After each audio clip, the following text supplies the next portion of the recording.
Okay, work done by a force F along a displacement S is basically just the dot product. Okay, that's all well and good, but typically when you're dealing with forces, you're not going to be getting component form. So that requires us to go from polar form into component form to apply the dot product rule, all right, which isn't that big a deal. All right, but because of the way they typically give us information in this section about work, it would be easier if we had a formula not involving dot product. All right, and we're going to go back to this cosine of alpha is equal to, I'm going to go F dot S, since that's the vectors we're dealing with here, over magnitude of F times magnitude of S. Okay. The angle between the two vectors, the cosine of that angle, is going to equal the dot product over the product of the magnitudes. All right? F dot S, the dot product, is part of this formula. If I cross multiply this, I'm going to get F dot S is equal to magnitude of F times magnitude of S times cosine of alpha. And the reason that's useful to me is if I have two vectors, let's say I've got some object here, and let's say that I'm applying a force this direction. So let's imagine I'm actually really doing this, right? So I have a rope attached to a box, and I've got the rope up here, the box is down there. So the force is being applied at an angle to the box. Okay, I'm getting the box to slide along the floor here. Okay, the force is being applied in this direction, the box is moving that direction. There's some angle between them. All right? So if I got a picture involving that kind of stuff, I can very easily identify how hard this force is. So I'm applying, let's say, a 25 Newton force, and let's say it slid a total of 10 feet. And the angle between them is 23 degrees. All right? That's the type of information I'm going to get if I'm given polar form, right? How much force is being applied, how far the box moved, and what type of angles are involved in the two things, right? So what I'm going to be given is information like that. If I know this information, magnitude of F is 25, magnitude of S is 10, angle is 23, and then I'm just going to immediately just get the answer. So as far as what they're going to give me for information, that's more helpful. All right. So typically they give things going up a ramp because they're more challenging than things going along the ground.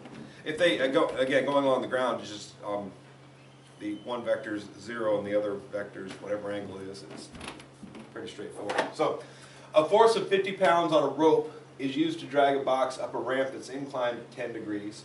If the rope makes an angle of 37 degrees with the ground, find the work done in moving the box 15 feet along the ramp. So the hardest part of these problems is getting the angle between. Okay, if you draw it properly, it's pretty straightforward. It's not that hard to deal with, but some people have difficulty with it. So first off, the box is moving along the ramp.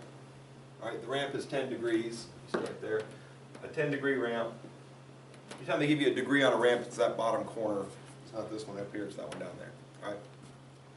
And the box is moving on line with the ramp, so it's going in that direction. And it's going to be moved 15 feet. So let's make that 15 feet. There we go.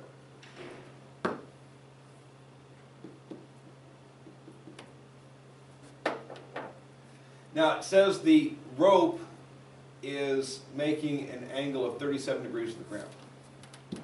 All right, so what I want to do is, the ground obviously is here, right? But the force is being applied here. So what I want to do is I want to draw a segment parallel to the ground to represent the ground at the point the force is being applied. Okay, and looking at the box's vector, it's moving along the ramp. So I know that the angle right here in this corner is going to match the angle down here. Right, the bottom of the ramp and the ground are parallel, so those should be the same angle. So this is 10 degrees right here. The force is being applied at a vector, at an angle of 37 degrees with the ground. All right, so if this is the ground, I want to make a 37-degree angle with the ground, go about there, and we're putting a force of 50 pounds. So put 50 50-pound force on that.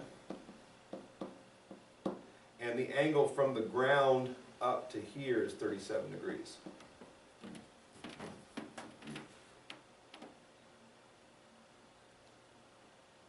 So basically the box is sliding at an angle of 10 degrees from the ground. The force is being applied at an angle of 37 degrees from the ground. So the angle between the vectors would be the angle right in here, and that's going to be 37 minus 10, which is 27 degrees.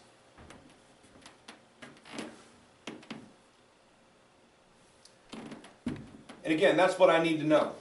In order to find work, I need to know the magnitude of the force, and that's 50 pounds. Forces are going to be in pounds or newtons, and distances are going to be in feet or meters. So foot-pound is a unit of work, newton-meter is a unit of work, so that's what you should expect. So the magnitude of the force, 50 pounds, the magnitude of the distance is 15 feet, and the angle between the vectors is 27 degrees. Once we know all three of those things, the work formula tells me work equals magnitude of force times magnitude of distance times cosine of included angle. And we just type that in. 50 times 15 times cosine 27, making sure we're in degrees, not radians. Oops. I missed the cosine button, didn't I? Cosine 27. There we go. Equals, and we get 668.25 foot-pounds.